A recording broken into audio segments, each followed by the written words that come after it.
두 증인의 사역, 생명의 떡, 새 곡식에 대해서 말씀 전해드리겠습니다.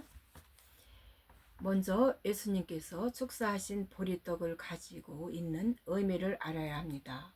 이것은 우리가 매일 먹는 육의 양식을 말하는 것이 아니라 예수께서 제자들과 마지막 만찬을 하실 때 이는 너희를 위하여 주는 내 몸이라 하시며 떼어주신 떡, 곧 생명의 양식을 계시하신 것입니다.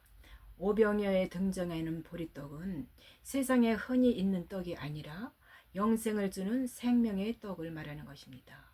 이에 대해 사도 요한이 증거하는 요한복음은 이렇게 기록하고 있습니다. 내가 곧 영생의 떡이로다. 너희 조상들은 광야에서 만나를 먹었어도 죽었거니와 이는 하늘로서 내려오는 떡이니 사람으로 하여금 먹고 죽지 아니하게 하는 것이니라. 나는 하늘로서 내려온 산 떡이니 사람이 이 떡을 먹으면 영생하리라. 나의 줄 떡은 곧 세상의 생명을 위한 내 살이로다 하시니라. 요한복음 6장 48절에서 51절. 네, 예수님께서는 자신이 하늘로서 내려온 산떡이라고 하시며 사람으로 하여 먹고 죽지 않게 하는 것으로서 조상들이 먹고 죽은 그것과 같지 않다고 하십니다. 조상들이라 함은 모세의 인도로 출애굽한 제사장 나라 백성, 즉 야곱의 자손들을 말하는 것입니다. 광야에서 야곱의 자손들이 먹은 만나와 메추라기는 육의 양식이었기에 하나님께서 기적으로 공급하신 만나와 메추라기를 먹었지만은 출애굽 1세대들은 모세를 비롯하여 모두 광야에서 죽고 목적지인 가나안 땅에 들어가지 못했습니다. 그래서 하나님께서 광야에서 야곱의 자손 이스라엘 백성들에게 공급하신 만나는 율법이 주는 양식을 시사하는 것이 되겠습니다. 조상들이 광야에서 만나를 먹었어도 죽었다는 것은 율법 아래에 있는 자들은 한 사람도 빠짐없이 죄와 사망의 법에 매여서 죽을 수밖에 없음을 의미하는 것입니다. 그래서 율법의 의를 온전히 이루어서 구원을 받는 자는 없기 때문이라는 것입니다. 그런데 이사야 43장 18절에서 19절 말씀해 보면은 여호와 하나님이 선지자 이사에게 이렇게 말씀하셨어요. 너희는 이전 일을 기억하지 말며 옛적 일을 생각하지 말라. 보라, 내가 새 일을 행하리니 이제 나타낼 것이라. 너희가 그것을 알지 못하느냐. 정령이 내가 광야의 길과 사막의 강을 내리라. 네, 이사야 43장 18절에서 19절. 정령 광야의 길과 사막의 강을 내리겠다는 하나님의 말씀은 이스라엘 자손들이 죽은 광야와 사막에 생명의 길을 내시고 생수의 강을 내겠다는 말씀이지만은 더 깊은 영적 의미는 사막과 같고 광야와 같은 이 메마른 심령에 생명수를 흘려보내 심령을 소성케 하겠다는 이 말씀입니다. 이것은 새 일입니다. 예수께서 오셔서 전해주시는 새 언약의 말씀을 믿는 자는 그 배에서 생수의 강에 나가게 됩니다. 메마른 심령의 땅에 생수가 흐를 때 죽은 자가 소생하고 황무지가 옥토로 변하게 되는 것입니다. 그래서 말씀해 보면은 너희는 오래 두었던 묵은 곡식을 먹다가 새 곡식을 인하여 묵은 곡식을 치우게 될 것이며 레위기 26장 10절의 말씀입니다. 이에 레위기 말씀에서 모세는 오래 두었던 묵은 곡식을 치우고 새 곡식을 먹게 될 것이라고 증거하죠. 묵은 곡식은 율법 아래 광야에서 모세가 준 양식인 만나와 메추라기를 가리킵니다. 출애굽기 1세대들은 광야에서 이것을 먹었지만 아무도 가나안 땅에 들어가지 못하고 모두 광야에서 이제 죽었어요. 묵은 곡식을 치우고 먹게 되는 새 곡식은 바로 새 언약의 중보자로 오신 예수 그리스도가 주시는 생명의 양식 곧 새 언약의 말씀을 의미하는 것입니다. 이 새 곡식은 바로 예수 그리스도께서 오병이어의 기적에서 주시는 떡이며 생명의 새 양식이 되겠습니다. 예수께서는 이스라엘 선지자와 모세를 통하여 예언했던 이러한 말씀들을 이루기 위해 오병이어의 기적에서 떡을 축사하시고 무리에게 주십니다. 이것은 새 곡식인 복음의 말씀이 세상에 나오는 것을 이렇게 계시하는 것입니다.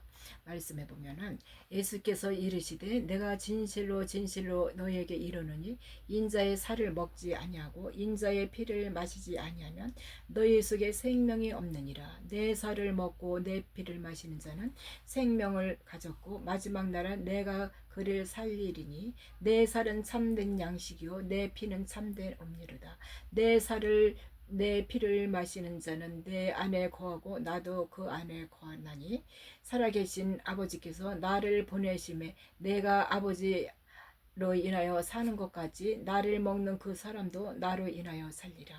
이것은 하늘로서 내려온 떡이니 조상들도 먹고 죽은 그것과 같이 아니하여 이 떡을 먹는 자는 영원히 살리라. 요한복음 6장 53절에서 58절 말씀이 되겠습니다.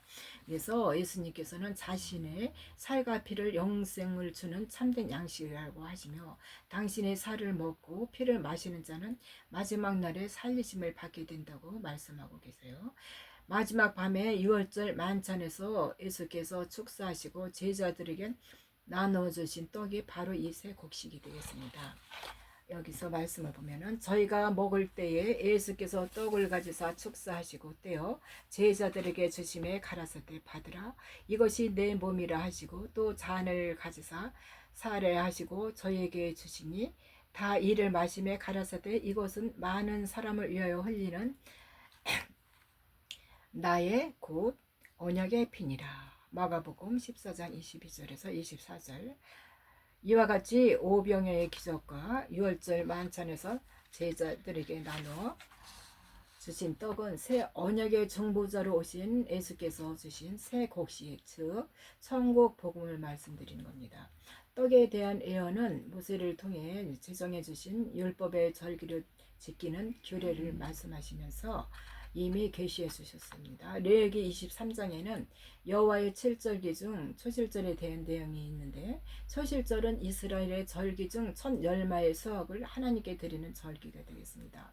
말씀을 보면은 이스라엘 자손에게 고하여 이르라 너희는 내가 너희에게 주는 땅에 들어가서 너희의 곡물을 거둘 때에 이선 너희의 곡물의 첫 이삭 한 단을 제사장에게 가져갈 것이요 제사장은 너희를 위하여 그 단을 여호와 앞에 연납하도록 흔들되 안식일 이튿날에 흔들 것이며 너희가 그 단을 흔드는 날에 1년 되고 흠없는 수양을 번제로 여호와께 드리고 그 소재로는 기름 섞인 고운 가루 에바 10분의 1을 여호와께 드려 화제를 삼아 향기로운 냄새가 되게 하고 전제로는 포도주 한 4분의 1을 쓸 것이며 레위기 23장 10절 13절 말씀이 되겠습니다.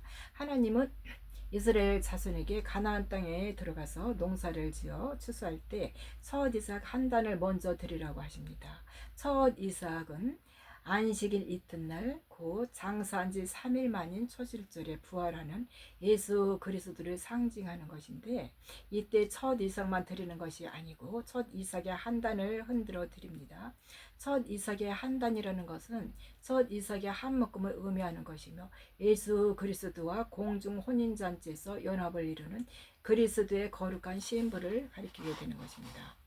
첫 이삭 한 단을 드릴 때 함께 드리는 1년 된 흠없는 수양 역시 예수 그리스도를 상징하는 것이고 또 소재로 첫 이삭 한 단에서 나온 곡물에 고운 가루에 기름을 섞어 구운 떡을 드립니다. 이 떡은 초실절 성물로 거둔 첫 이삭 한 단을 하나님께 향기로운 소재로 드리기 위해 고운 가루로 빻아 기름을 섞어 만든 떡을 말하는 것입니다. 기름이 섞였다 함은 성령의 기름을 부음받은 자들이 한 떡덩이를 이루는 것을 말하는 것이에요. 즉 첫 이삭은 부활의 첫 열매가 되신 예수 그리스도이며 첫 이삭 한 단은 그의 연합을 이루는 복음의 공동체입니다. 생명의 떡인 예수께서 유월절 전날 밤에 성찬식 때 이 떡은 내 살이라고 하시며 12 제자들에게 주셨고 이들은 이것을 받아 먹고 그리고 말씀하시길 살아계신 아버지께서 나를 보내심에 내가 아버지로 인하여 사는 것 같이 나를 먹는 그 사람도 나를 인하여 살리라 이렇게 말씀하시고 말씀으로 오신 예수 그리스도는 영생의 부활을 이기는 하나님의 말씀이며 당신 자신도 그 말씀으로 인해 부활하셨습니다. 나를 먹는 그 사람도 나를 인하여 살리라 하신 것은 영이요 생명이신 그리스도의 말씀을 먹는 자는 예수 그리스도처럼 육의 몸에서 신령한 몸으로 변화되어 부활한다는 말씀입니다. 부활이신 예수 그리스도의 몸은 하나님의 본체의 완전한 형상입니다. 예수 그리스도의 몸인 새 언약의 말씀을 먹는 하나님의 자녀들도 그리스도의 형상을 담게 됩니다. 그들은 그리스도의 몸된 지체이며 그분의 살과 뼈가 됩니다. 따라서 예수 그리스도는 하늘에 속한 교회의 머리가 되시고 하나님의 자녀들은 지체로 그분과 한 몸으로 연합을 이룰 때 비로소 예수 그리스도의 몸이 완전히 회복되는 것입니다. 그래서 예수께서 재림하실 때 공중 혼인잔치에 예배되어 있는 것은 머리 대신 예수 그리스도와 한 지체인 하나님의 자녀들이 실질적인 연합을 이루기 위한 것입니다. 이렇게 될 때 일찍 죽임당한 어린 양의 모습으로 여전히 창자국과 못자국의 상처를 지니고 하늘 보좌에 계신 그리스도가 온전한 몸으로 회복이 되는 것입니다. 그러므로 보리떡은 예수 그리스도의 몸인 동시에 그것을 먹고 그와 연합하는 이제 공동체를 가리키는 것인데, 예수 그리스도께서 떼어주시는 생명의 떡을 먹는 자는 그리스도와 연합을 이루는 복음의 공동체로서 그의 거룩한 신부가 되어 한 몸을 이루는 자들이 되겠습니다. 이러므로 남자가 부모를 떠나 그 아내와 연합하여 둘이 한 몸을 이룰지니라. 창세기 2장 24절 말씀이 되겠습니다. 네, 감사합니다.